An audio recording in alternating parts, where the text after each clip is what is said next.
Hello and welcome friends, this is Sandeep दानिया and you are watching our YouTube channel extra program. तो भाई हमने constant in सी के part first में constants क्या होते हैं, कितने प्रकार के होते हैं और इंटीजर कांस्टेंट जो है उनको कंस्ट्रक्ट करने के रूल्स क्या क्या हैं उसके बारे में स्टडी किया। और आज के लेक्चर में हम पढ़ने वाले हैं रियल कांस्टेंट और कैरेक्टर कांस्टेंट जो है उनको कंस्ट्रक्ट करने के रूल्स के बारे में। तो चलिए स्टार्ट करते हैं आज का लेक्चर। फर्स्ट टॉपिक स्टार्ट करते हैं real constant. Real constant, real constant.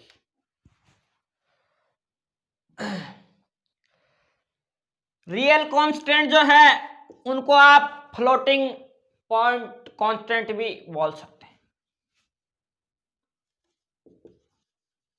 Also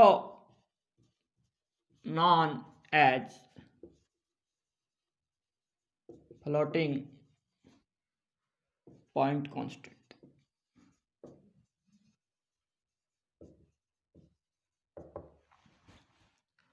real constants को आप फ्लोटिंग पॉइंट कांस्टेंट्स भी बोल सकते हैं। रियल कांस्टेंट जो है वो दो फॉर्म में राइट कर सकते हो।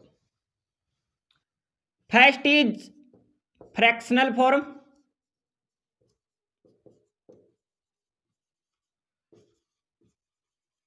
And second is exponential form.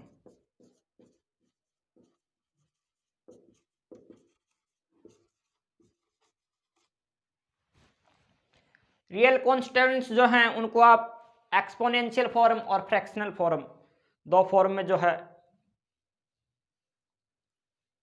Create कर सकते हैं। अब बात करते हैं फ्रैक्शनल फॉर्म जो है उसके अंदर रियल कांस्टेंट्स को कंस्ट्रक्ट करने के रूल्स के बारे में। Rules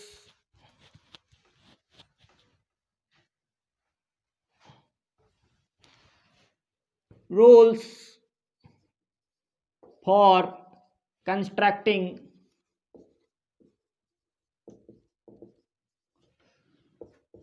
fractional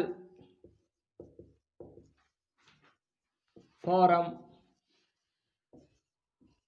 real constants.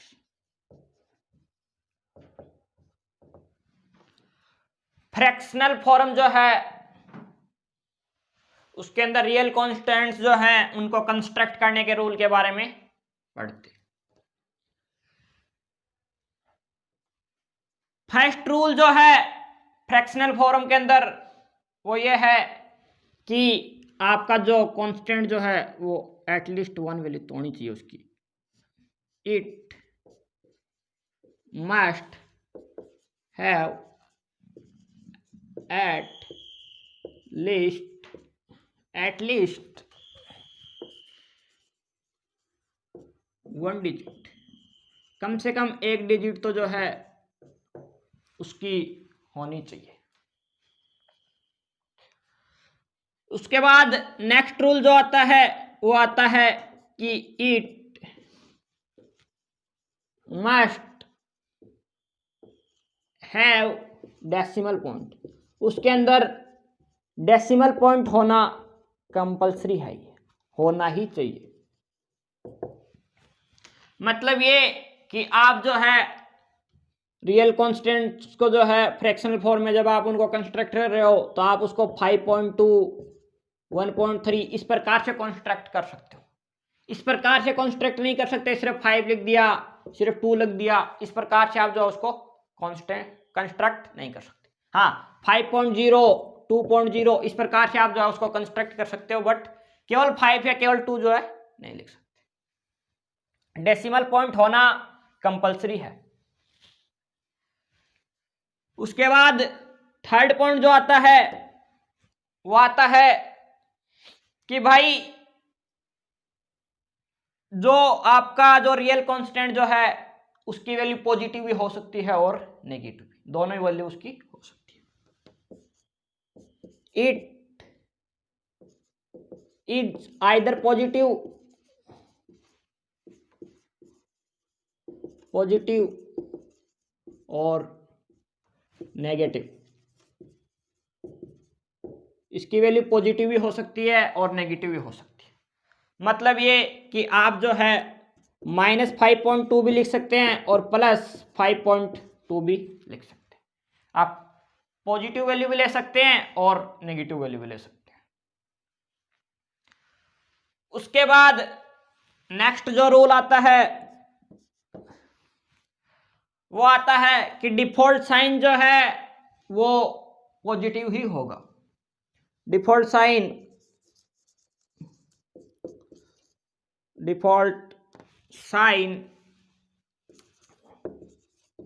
Is positive.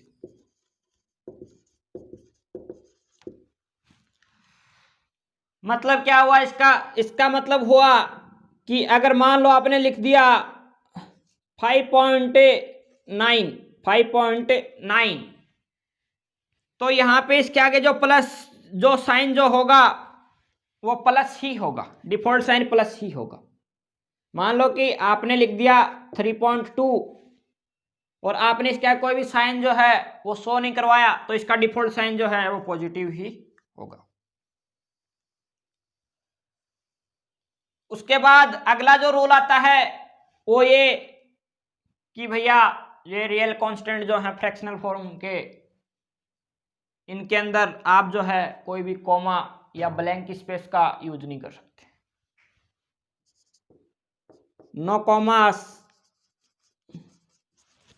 And blank space are allowed within it. इनके अंदर कोई भी कॉमा या फिर ब्लैंक स्पेस जो है वो अलाउ नहीं है। मतलब क्या हुआ इसका मतलब हुआ कि आप जो है रियल कांस्टेंट को इस प्रकार से, जैसे मान लो आपने लिखना 5.6 तो आप 5 फिर स्पेस देके यहाँ पे 0.6 इस प्रकार से नहीं लिख सकते, और आप इस प्रकार से भी नहीं लिख सकते 5 पॉइंट और स्पेस देके 6 लिख दिया। कोई भी स्पेस जो है वो अलाउ नहीं होना चाहिए। आप इस प्रकार से लिख सकते हो 5.6 विदाउट स्पेस के, विदाउट ब्लैंक स्पेस के, ठीक है। और आप जो है इस प्रकार से भी नहीं लिख सकते कि 5.5,06 या फिर 5.06, ये भी अलाउ नहीं है। तो आप दोनों प्रकार से नहीं लिख सकते। आप न तो ब्लैंक स्पेस का यूज कर सकते हो और न आप जो है कोमा का यूज कर सकते हो।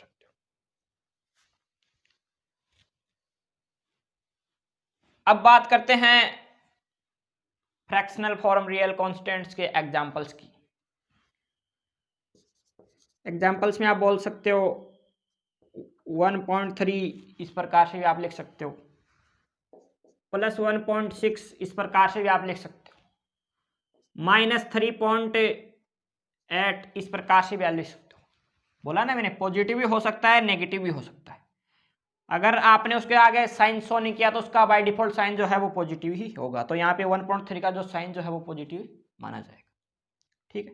तो इस प्रकार से जो है आप जो है रियल कांस्टेंट जो है उसके फ्रैक्शनल फॉर्म को कंस्ट्रक्ट कर सकते हैं। अब बात करते हैं कि रियल कांस्टेंट्स के एक्सपोनेंशियल फॉर्म जो है उसको कैसे कंस्ट्रक्ट करते हैं, उसके कंस्ट्रक्ट करने के रूल्स क्या क्या। Rules for constructing exponential form real constant. Rules for constructing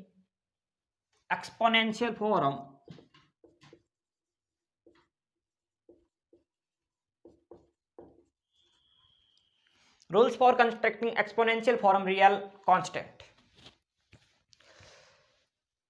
जो एक्सपोनेंशियल फॉर्म जो है रियल कांस्टेंट के अंदर वो आप यूजुअली तब यूज करते हो जब कांस्टेंट की वैल्यू जो है वो या तो बहुत छोटी हो या फिर बहुत ज्यादा बड़ी हो। अदरवाइज भी आप कर सकते हैं, बट यूजुअली आप तभी यूज करते हो जब या तो कांस्टेंट की वैल्यू बहुत छोटी हो या कांस्टेंट की वैल्यू बहुत ज्यादा बड़ी हो, ठीक है।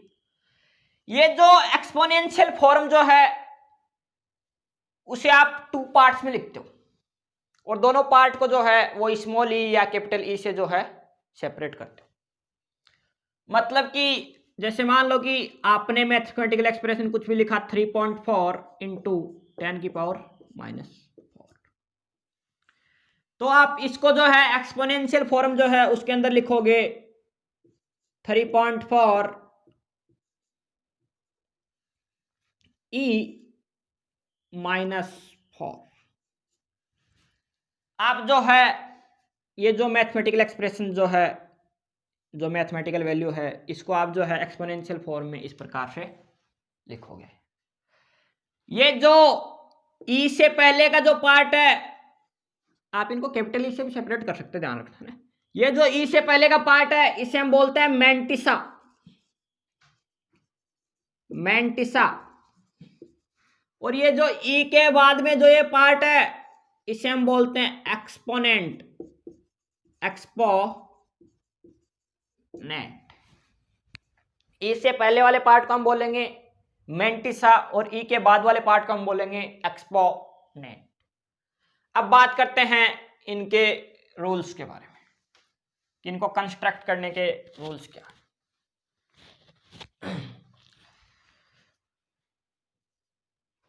फर्स्ट रूल इज कि एक्सपोनेंशियल फॉर्म जो है उसके अंदर 2 पार्ट्स होते हैं। Exponential form have 2 parts, that is separate,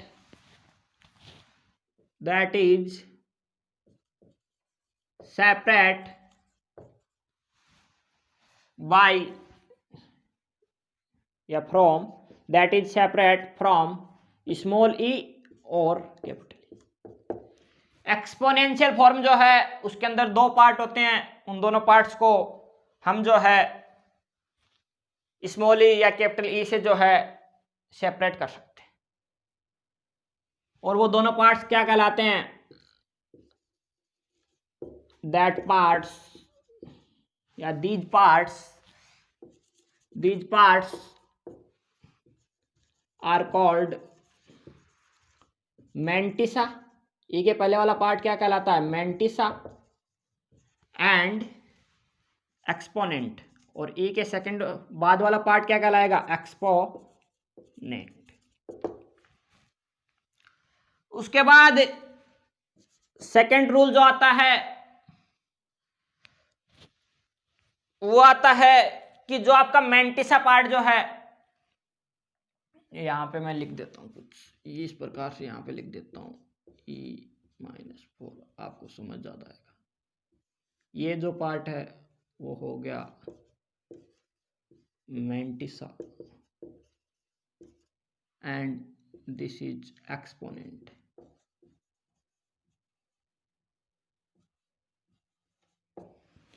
कि आपका जो मैंटिसा वाला पार्ट जो है वो पॉजिटिव भी हो सकता है और नेगेटिव भी हो सकता है। तो आप अगला रूल बोल सकते हो कि मैंटिसा पार्ट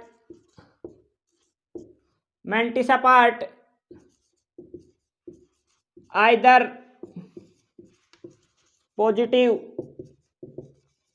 और नेगेटिव। जो आपका मैंटिसा पार्ट जो है वो पॉजिटिव भी हो सकता है और नेगेटिव भी हो सकता है। मतलब यहाँ पे आप जो है +3.4 भी यूज कर सकते हो या फिर -3.4 भी यूज कर सकते हो, दोनों ही सही है। सेकंड इसके अंदर जो आप रूल बोल सकते हो वो ये कि भैया मैंटिसा पार्ट जो है उसका डिफॉल्ट साइन पॉजिटिव होता है। Mantissa part default sign is positive.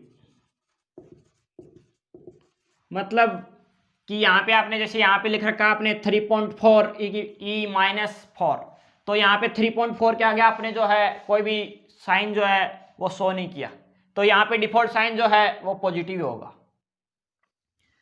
उसके बाद ये तो थी बात मेंटिसा पार्ट्स के बारे में।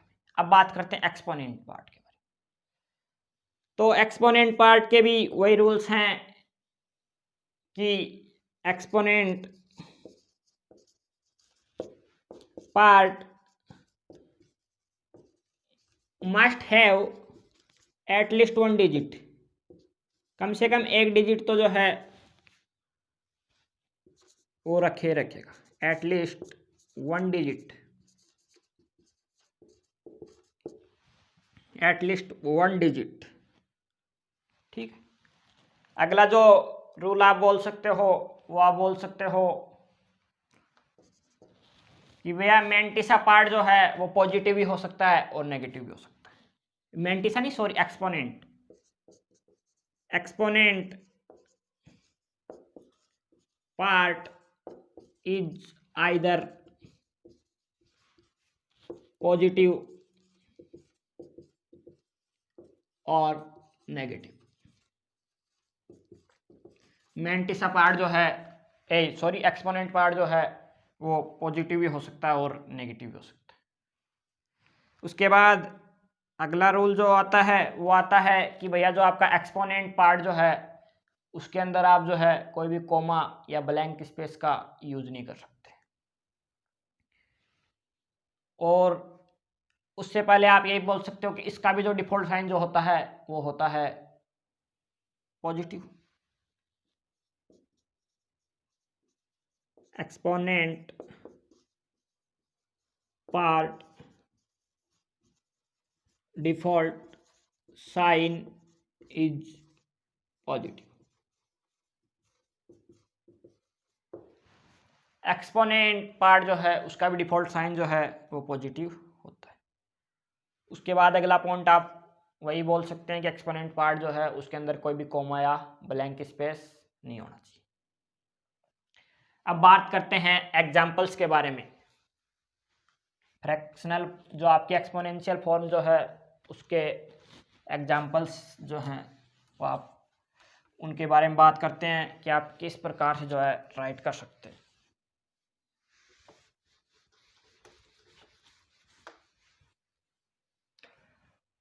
एग्जाम्पल आप जो है पहला एग्जाम्पल तो मैंने आपको दिखा रहा है, इसी प्रकार से लिख देता हूँ कि आप 5.6 e की पावर -5 इस प्रकार से भी आप जो है राइट कर सकते हो। यहाँ पे आपने कोई भी साइन शो नहीं किया तो इसका बाय डिफॉल्ट साइन जो है वो पॉजिटिव होगा।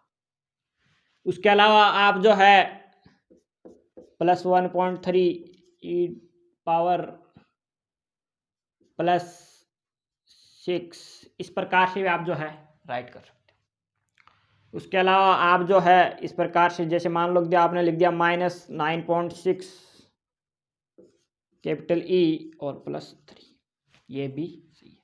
आप स्मॉल ई का भी यूज कर सकते हो, आप कैपिटल ई का भी यूज कर सकते हो। तो ये थे इसके कुछ एग्जांपल्स। अब हम बात करते हैं rules for constructing character constants. Rules for constructing character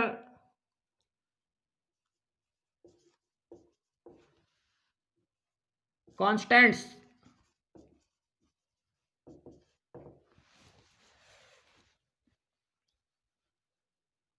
character constant जो है वो सिंगल अल्फाबेट भी हो सकता है, सिंगल कोई डिजिट हो सकती है, कोई सिंगल स्पेशल सिंबल भी हो सकता है जो इन्वर्टेड कोमा के अंदर जो है वो बंद होता है। ठीक है, तो यहां पे मैं लिख देता हूं character constant is a single digit और a single alphabet. Single digit भी हो सकता है या सिंगल अल्फाबेट भी हो सकता है,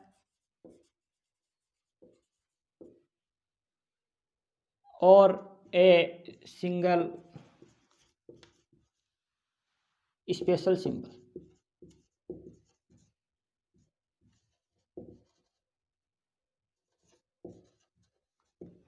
कैरेक्टर कांस्टेंट जो है वो कोई भी एक सिंगल डिजिट या सिंगल अल्फाबेट या फिर सिंगल स्पेशल सिंबल हो सकता है that enclosed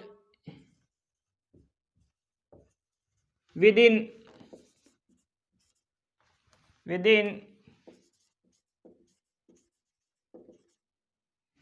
single inverted comma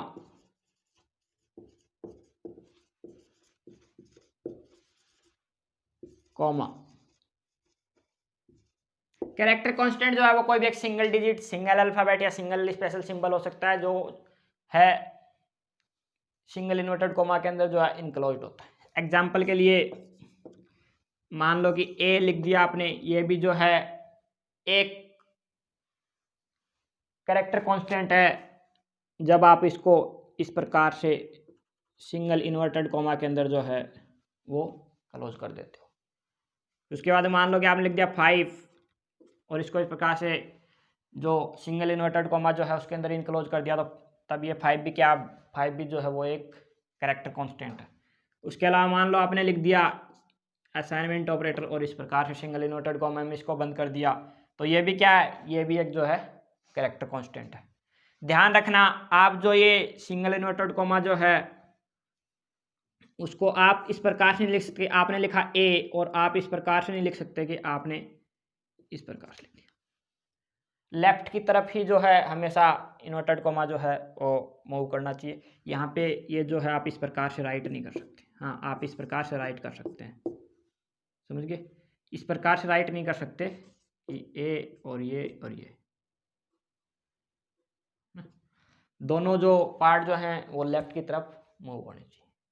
इस प्रकार से आप जो है उसको राइट नहीं कर सकते। तो ये था हमारा सी कांस्टेंट के अंदर लेक्चर सेकंड, जिसके अंदर हमने जो है रियल कांस्टेंट और कैरेक्टर कांस्टेंट जो है उनके बारे में और उनको कंस्ट्रक्ट करने के रूल्स के बारे में स्टडी किया। आज के लेक्चर में इतना ही। Thanks for watching this video.